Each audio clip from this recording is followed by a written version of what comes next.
Hello, this is Reverend Don Lewis coming to you from beautiful Salem. And tonight we're going to continue our discussion of time magic. Time magic is the art of manipulating time in a magical manner.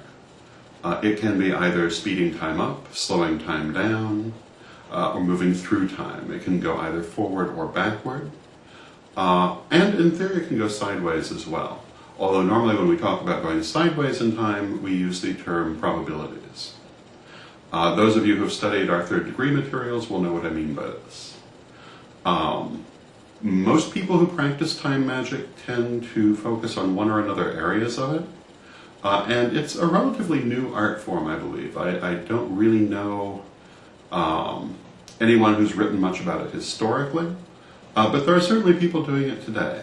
And they're doing it often in what I would consider a fairly experimental manner. Time magic I would consider to be certainly a metaphysical art form which is in its dawning phase. Time magic can include things like slowing down time when you need to get more rest or you need more time to work on something. Speeding up time if you're on a trip and you need to make it go faster. My old friend Rosemary Fletcher, who is one of the better psychics I've ever known, often talked about folding time when she was on a trip and needed to get there faster.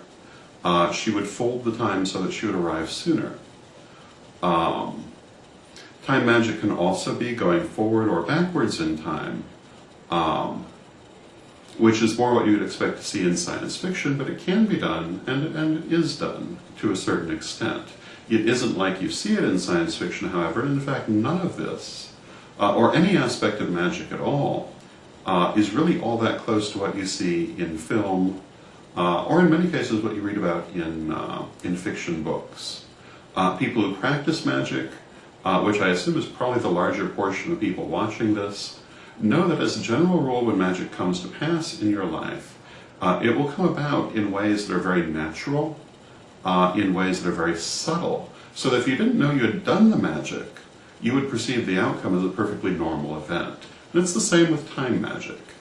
As a general rule, if you do time magic, you will probably be the only one who's aware that it has happened.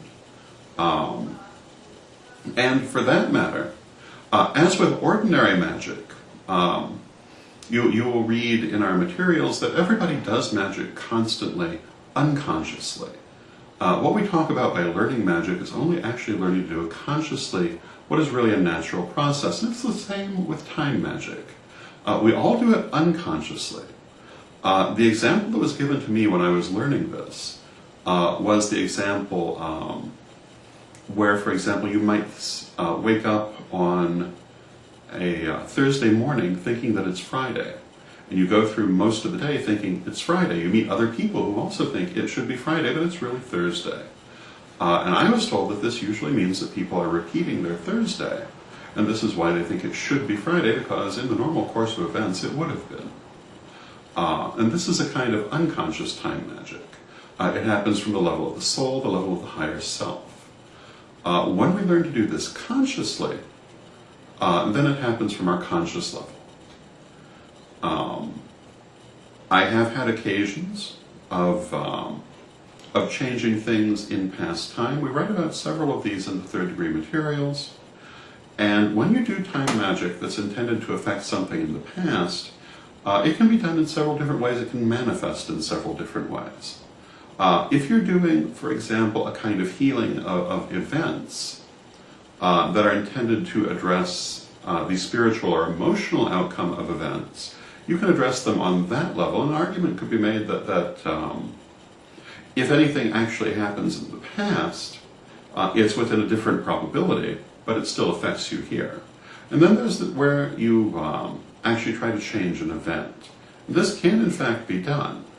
However, it's something that you need to do very cautiously, because in this sense, it is a little bit like what you see in movies, because you kind of have to ask yourself, well, gee, if I change this, what else changes? And it can change things that you don't expect. As a general rule, I don't think there are a lot of people who do a lot of time magic, in part for this reason. And in our next installment of this conversation, we're going to talk a little bit more about why it is that more people don't do time magic, and also why it's particularly difficult. We'll also be talking either in the next installment or the one following about how this is done. And until then, may you blessed be.